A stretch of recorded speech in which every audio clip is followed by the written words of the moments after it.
All right, so here is what I've started for my dual battery setup. Of course, you got to try to find room for all this stuff. So what I did was I just took a piece of 1/2 inch plywood and I've kind of marked everything out where all my stuff is going to go and pre-drilled some holes.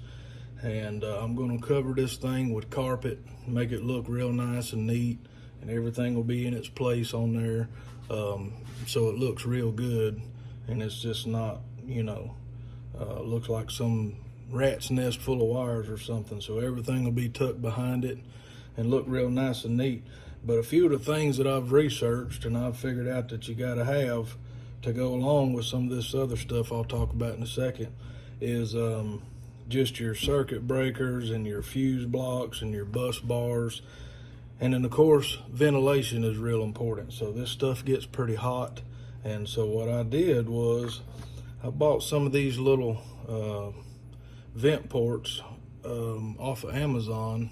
They come in a pack of 20, I think, but they're like 1 inch around. And so I've drilled holes and I'll stick these in there to help draw some ventilation into the back side of this stuff here, and just let it breathe a little bit. And then on top of that, I've got some of these USB, they're little fans for like a computer tower or something like that, but I'm going to use them for this. And they got pretty little LED lights on them and everything, make it look all cool. But they'll kind of sit along the top here, and they'll help push air around to the back side of that and kind of draw it back in. So that ought to work out pretty good. But I've got a couple of 50 amp circuit breakers here.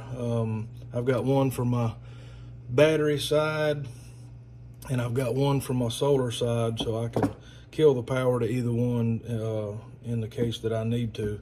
And then of course my fuse bar, this will go under the hood here on my starter battery, and then my positive and negative bus bars.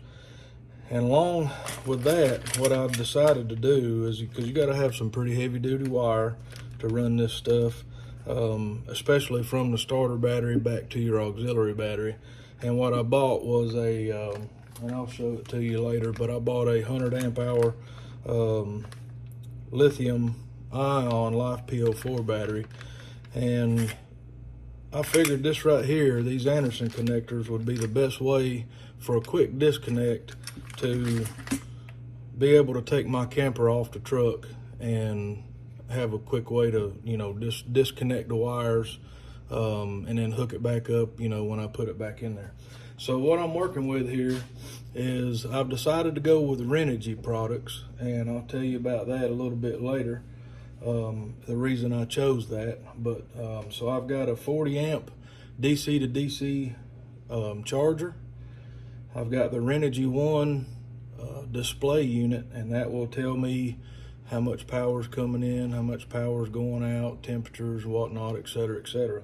And then I've got the Rover Elite by Renogy, the 40 amp MPPT charge controller for my solar panel. So, and then I've got some more Anderson connectors, some smaller ones, and these SAE power connectors, and they'll go in their individual slots here. And so I'll have some optional power plug-ins and ports and things of that sort that I can put on there to charge phones or whatever you need, whatever I think I might need. So it'll give me some access to more power, in case I need it. It's just better to have it and not need it than need it and not have it. So we'll go through this and see what the finished product looks like.